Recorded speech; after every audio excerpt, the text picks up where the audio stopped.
एक इंसान जो कहता था कि ममता बनर्जी बीफ खाती है और बीफ खाने की वजह से ही ममता ने अटल बिहारी वाजपेयी को धमकी दी कि अगर उन्होंने पश्चिम बंगाल में बीफ बैन कराया तो वो अटल जी की सरकार गिरा देंगी। एक इंसान जो कहता था कि अमिताभ बच्चन पेप्सी की ऐड इसलिए नहीं करती क्योंकि पेप्सी पीने से उनकी तबीयत खराब हो गई थी।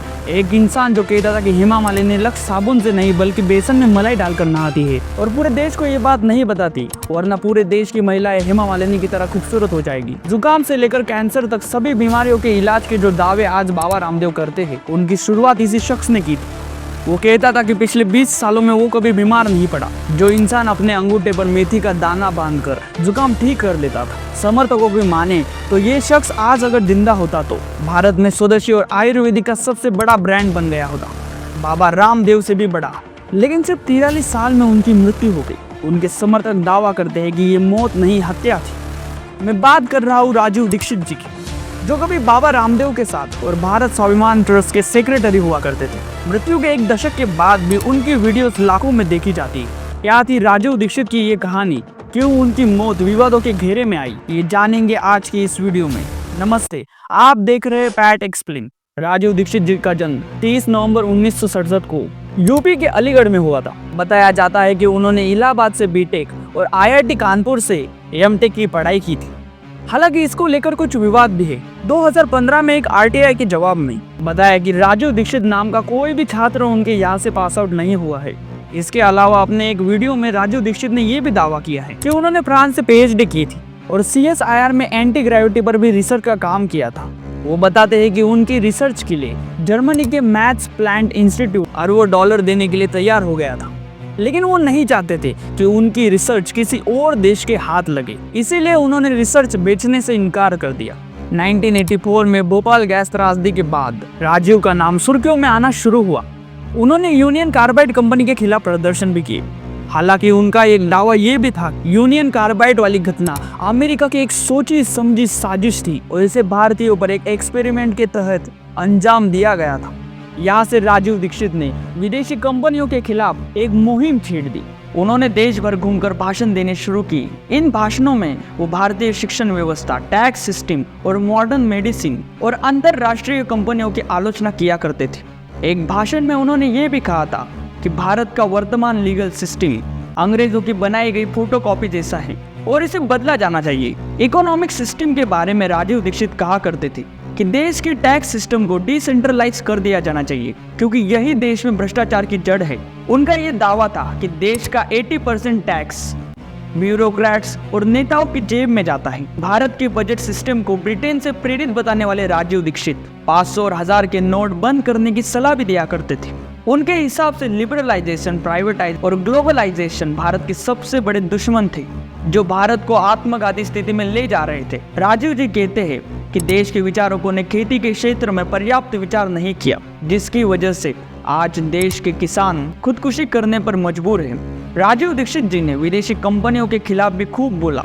मॉडर्न मेडिसिन की आलोचना करते हुए वो कहते थे कि विदेशी कंपनियों ने अपना कारोबार बढ़ाने के लिए मॉडर्न मेडिसिन को बढ़ावा दिया, जिसके कारण लोग और बीमार होने लगे और कंपनियों ने मोटा मुनाफा भी कमाया। वो आयुर्वेदिक को मॉडर्न मेडिसिन से बेहतर बताते हुए कहते हैं कि भारत का मेडिकल सिस्टम आयुर्वेद पर आधारित होना चाहिए। स्वदेशी की वकालत करते हुए उन्होंने ऐसे पर्चे भी बंटवाए जिनमें लिखा हुआ होता था कि कौन सी कंपनी विदेशी है और कौन सी भारतीय। अंग्रेजी में एक मुहावरा है, the road to hell is paved with good intentions. आसान भाषा में समझे तो इसका अर्थ होता है कि अच्छी नीयत कभी कभी गलत रास्ते पर भी ले जाती है। स्वदेशी और भारतीयता की वकालत करने वाले राजीव दीक्षित की नीयत निसंदेह अच्छी रही होगी, लेकिन इसी बीच उन्होंने कई दावे करना शुरू किया जिनका कोई साक्ष्य नहीं मिलता। उदाहरण के लिए उनका दावा था कि अमेरिका जम्मू और कश्मीर को अपने कब्जे में करना चाहता है और इसी वजह से वो पाकिस्तान को इतने पैसे भी देता है ताकि पाकिस्तान आतंकवाद को पाल सके और कश्मीर मसले पर भारत की नाक में दम कर सके।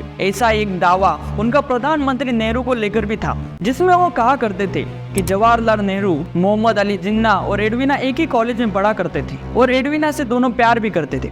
एडवीना इतनी चालाक महिला थी कि दोनों को हैंडल करती थी और जिन्ना और नेहरू चरित्र के बेहद हल्के आदमी थे। एडवीना के पास नेहरू की आपत्तिजनक तस्वीरें थी जिनके आधार पर नेहरू को ब्लैकमेल करके भारत का बंटवारा करवाया गया।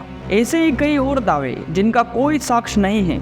एक जगह वो अमेरिका में हुए 9/11 हमले की कॉन्स्पिरेसी थ्योरी का समर्थन करते हुए कहते हैं कि हमला खुद अमेरिका ने करवाया था। इन दावों ने उनकी प्रसिद्धि में खूब इजाफा किया और देश भर में उनके लाखों फॉलोअर्स इकट्ठा हो गए। साल 2009 में राजीव दीक्षित ने बाबा रामदेव के साथ काम करना शुरू किया। रामदेव बाबा ने तब तक अपने योग शिविरों और पतंजलि योग पीठ के जरिए नाम कमाना शुरू कर दिया था। दोनों ने मिलकर भारत में स्वाभिमान आंदोलन नाम की एक मुहिम शुरू की, जो कि काले धन के खिलाफ थी। आंदोलन के तहत राजीव और रामदेव बाबा ने एक योजना बनाई थी कि लोगों को अपने साथ जोड़ने के बाद वो 2014 में लोकसभा इलेक्शन में एक अच्छे लोगों की पार्टी का विकल्प रखेंगे और लोकसभा चुनाव में अपनी दावेदारी भी पेश करेंगे। उसी दौर में रामदेव आस्था और संस्कारों के जरिए योग का प्रचार किया करते थे। राजीव दीक्षित भी इन्हीं चैनलों के माध्यम से भाषण दिया करते थे, जिनके चलते उनकी प्रसिद्धि में और भी इजाफा होने लगा। भारत स्वाभिमान आंदोलन की शुरुआत के कुछ महीने बाद ही 30 नवंबर 2010 को राजीव दीक्षित जी की मौत हो गई। डॉक्टरों के अनुसार उनकी मौत का कारण हार्ट अटैक था कि ये स्वाभाविक मृत्यु नहीं थी। चलिए जानते हैं कि क्या हुआ था राजीव दीक्षित जी की मौत के दिन। नवंबर के आखिरी सप्ताह में राजीव छत्तीसगढ़ के दौरे पर थे, जहां उन्होंने अलग अलग जगहों पर व्याख्यान देने शुरू किए। 26 और 29 नवंबर तक अलग अलग जगहों पर व्याख्यान देने के बाद जब वो 30 को भिलाई पहुंचे, तब वहां उनकी तबीयत खराब होने लगी। वहां से दुर्ग जाने के दौरान उनकी हालत कार में और भी खराब हो गई और उन्हें दुर्ग में रोका गया। दिल का दौरा पड़ने की वजह से उन्हें भिलाई के सरकारी अस्पताल में भर्ती भी कराया गया और फिर वहां से उन्हें अपोलो BSR हॉस्पिटल में भर्ती भी किया गया, जहां डॉक्टरों ने उन्हें डेट डिक्लेयर कर दिया। इसके बाद एक चार्टर्ड विमान से उनके शव को हरिद्वार लाया गया।